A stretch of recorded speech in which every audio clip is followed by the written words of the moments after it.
এই যে রয়েল পরিবহন।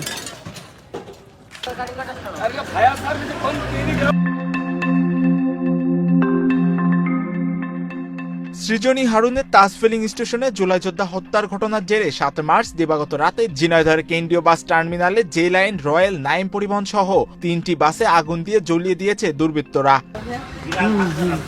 গ্লাস ভেঙে ভেঙে পড়ে যাচ্ছে।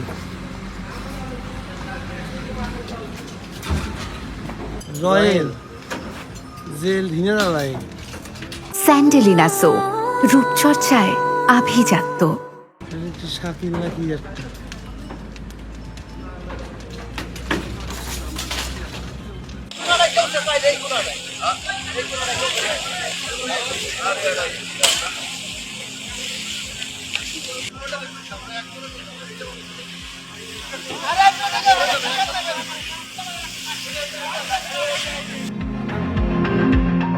খবর পেয়ে ফায়ার সার্ভিস কর্মীরা ঘটনাস্থলে এসে আগুন নিয়ন্ত্রণ করে।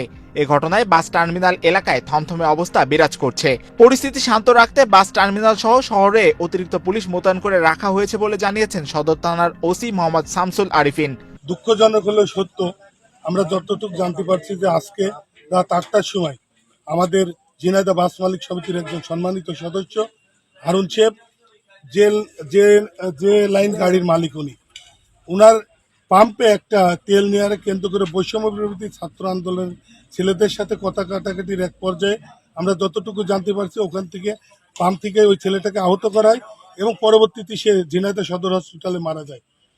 পরবর্তীতে আজকে রাত্রে ৩টার দিকে আমি বাসায় ঘুমিয়েছিলাম, আমার কিছু মালিক এবং শ্রমিকরা এবং টার্মিনাল থেকে জানালো যে টার্মিনালের 3টে গাড়ি আগুন ধরাই দিয়েছে। আমি আসলাম, এসে দেখি আসলে প্রথমে এই যে লাইন গাড়িটাই এরা আগুন ধরাইছে, যারা এই দুর্বৃত্তরা যে লাইন গাড়িতে আগুন ধরেছে এবং আমাদের ঝিনাইদহ বাস মালিক সমিতির এর সাথে আরো 2টা গাড়ি এখানে ক্ষতিগ্রস্ত হচ্ছে বা আগুন লাগছে, কারণ এই 3টা গাড়ি পাশাপাশি ছিল। 3টা গাড়ি আগুন লেগে সম্পূর্ণ মানে পুড়ে গেছে, কেউ কোনোটা আংশিকভাবে পুড়ে গেছে।